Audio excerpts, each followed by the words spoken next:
présente. Le deuxième verset, je vous l'ai déjà lu avant, c'était Apocalypse 7, verset 14, qui nous disait « Je lui dis, mon Seigneur, tu le sais, et il me dit, ce sont ceux qui viennent de la grande tribulation. Ils ont lavé leurs robes, et ils les ont blanchis dans le sang de l'agneau. » Ce deuxième verset est encore plus explicite que le premier. Il n'est pas écrit « ce sont ceux qui ont été enlevés avant la grande tribulation ». Ce qui est écrit, c'est « ce sont ceux qui viennent de la grande tribulation ». La grande tribulation est utilisée ici comme une période, et celui des 24 vieillards qui est en train de parler à Jean, puisque ce verset c'est cela, c'est un des vieillards qui parle à Jean, celui des vieillards donc qui parle à Jean est très explicite. La foule qui se trouve devant le trône de Dieu vient de cette période. Ce sont donc les croyants qui l'ont vécu. Bien des sujets peuvent être illustrés par des dizaines, voire des centaines de versets. Et il est possible de passer à côté de l'un ou de l'autre. Mais dans le cas de la grande tribulation, il n'y a que 3 versets dans toute la parole de Dieu qui la citent ouvertement. Et les 2 premiers sont déjà explicites. Prétendre qu'elle aura lieu après l'enlèvement est un piège de Satan envers les croyants pour les empêcher de se préparer. Le 3e verset va se trouver dans Matthieu 24. Alors, bien que les mots ne soient pas traduits de la même manière, le mot tribulation est présent 3 fois. Dans Matthieu 24, verset 9, on nous dit « Alors on vous livrera au tourment ». Et le mot tourment ici, c'est en réalité le mot thlipsis, que je vous disais auparavant, et qui signifie tribulation. Et donc le verset complet, c'est « Alors on vous livrera au tourment et l'on vous fera mourir, et vous serez haïs de toutes les nations à cause de mon nom. » Donc il nous dit « On vous livrera aux tribulations et l'on vous fera mourir, et vous serez haïs de toutes les nations à cause de mon nom. » C'est ce qu'il est en train de dire. Ensuite, quelques versets plus tard, dans le même chapitre, il nous dit « Car alors la détresse sera si grande qu'il n'y en a point eu de pareil depuis le commencement du monde jusqu'à présent, et qu'il n'y en aura jamais. » Et là, le mot détresse, c'est également tribulation. Donc il est en train de nous dire « Car alors la tribulation sera si grande. » Au singulier cette fois-ci. La détresse. Alors qu'avant, on nous parlait de les tourments, qui est différent. Ensuite, au verset 29, toujours de ce même chapitre, on dit « Aussitôt après ces jours de détresse, le soleil s'obscurcira, la lune ne donnera plus sa lumière, les étoiles tomberont du ciel, et les puissances des cieux seront ébranlées. » On reprendra ce passage, une bonne partie de ce passage pour démontrer autre chose par après.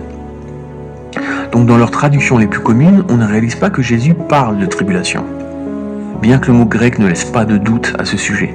Là où les choses deviennent intéressantes, c'est quand on regarde la traduction d'Arby du verset 21. Je vous rappelle que dans la version de second, la traduction était « Car alors la détresse sera si grande ». Dans la version d'Arby, la traduction c'est « Car alors il y aura une grande tribulation, telle qu'il n'y en a point eu, etc. » Donc dans la version d'Arby, on parle très directement de la grande tribulation. Dans cette description de la fin des temps que Jésus nous donne tout au long du 24e chapitre de l'Évangile selon Matthieu, et qui sera suivi dans le chapitre 25 par la parabole des 10 vierges, qui concerne l'enlèvement, il établit très clairement l'ordre dans lequel se feront les choses. Alors bien que nombre de croyants ne lisent pas le livre de l'Apocalypse, par contre, les évangiles sont plus souvent parcourus. Et voici le texte complet mettant en avant à la fois la grande tribulation et l'enlèvement. C'est donc Matthieu 24, versets 21 à 31. Ce passage nous dit « Car alors la détresse sera si grande qu'il n'y en a point eu de pareil depuis le commencement du monde jusqu'à présent, et qu'il n'y en aura jamais. Et si ces jours n'étaient abrégés, personne ne serait sauvé. Mais à cause des élus, ces jours seront abrégés.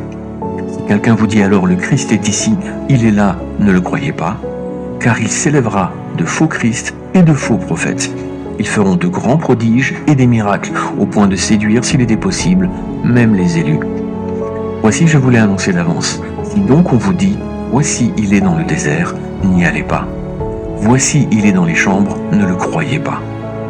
Car comme l'éclair part de l'Orient et se montre jusqu'en Occident, ainsi sera l'avènement du Fils de l'homme. En quelque lieu que soit le cadavre, là s'assembleront les aigles.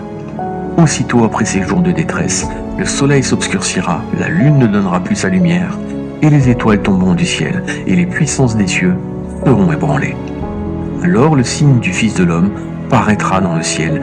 Toutes les tribus de la terre se lamenteront, et elles verront le Fils de l'homme venant sur les nuées du ciel, avec puissance et une grande gloire. Il enverra ses anges avec la trompette retentissante, et ils rassembleront ses élus des 4 vents, depuis une extrémité des cieux jusqu'à l'autre. Ce passage nous donne tout. Il est relativement connu, et les choses y sont détaillées clairement. Dans le verset 21, Jésus parle de la tribulation. C'est le fameux « car alors la détresse sera si grande », etc. Dans le verset suivant, « et si ces jours n'étaient abrégés, personne ne serait sauvé.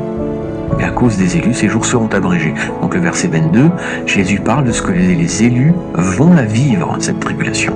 C'est écrit. Si ces jours n'étaient abrégés, donc si Jésus ne mettait pas fin à cette grande tribulation, personne ne serait sauvé. Il y met fin par égard pour les élus. Ça signifie que les élus la vivent. Ensuite, vous avez le passage de versets 23 à 26. Là, Jésus parle de la situation pendant la tribulation. Il parle des faux Christ, des faux prophètes et de la séduction. Et évidemment, avec des faux Christ qui vont prêcher des faussetés, des faux prophètes qui vont prophétiser des mensonges, et une séduction qui va tenter de troubler l'esprit des croyants, on a la fameuse oppression.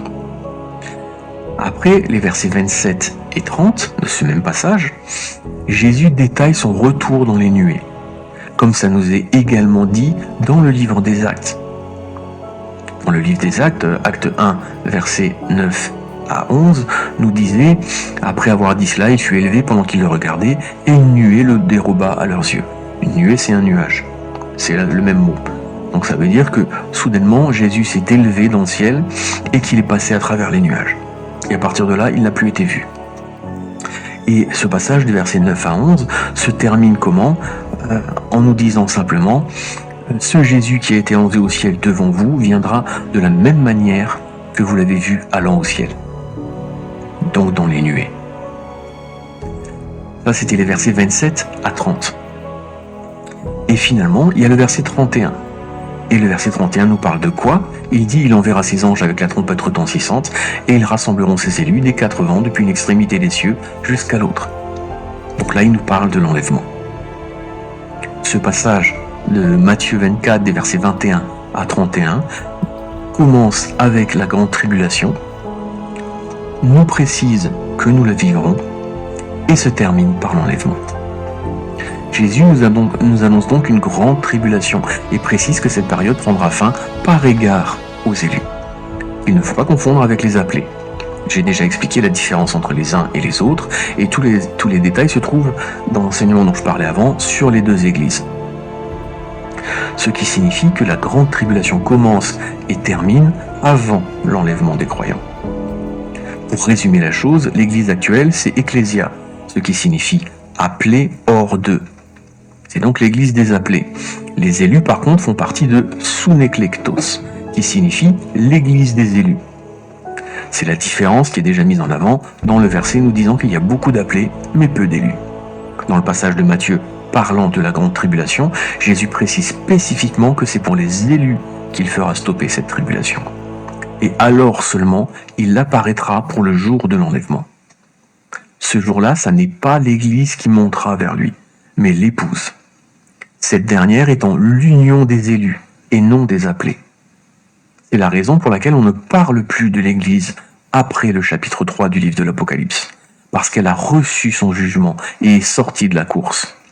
Par contre, si on ne parle plus d'elle, les chapitres 19, 21 et 22 du livre de l'Apocalypse remettent l'épouse en avant. La dernière mention précisant que l'esprit et l'épouse disent « Viens ». C'est Apocalypse 22, verset 17, attestant que ce n'est pas l'Église qui appelle Jésus, mais l'épouse. Nous avons donc dans l'Évangile selon Matthieu la chronologie qui fait tellement parler. Jésus n'est pas mystérieux, il dit les choses clairement et ne laisse pas de place au doute. Dans les 3 versets traduisant Thlipsis par détresse et tourment, même si les traducteurs ont savamment effacé le fait que Jésus parlait de tribulation, il apparaît clairement que les versets 21 et 29 parlent d'une tribulation particulière qui arrivera à la fin, et donc la grande tribulation. Ces deux versets spécifiques font cas de la même chose que les deux autres du livre de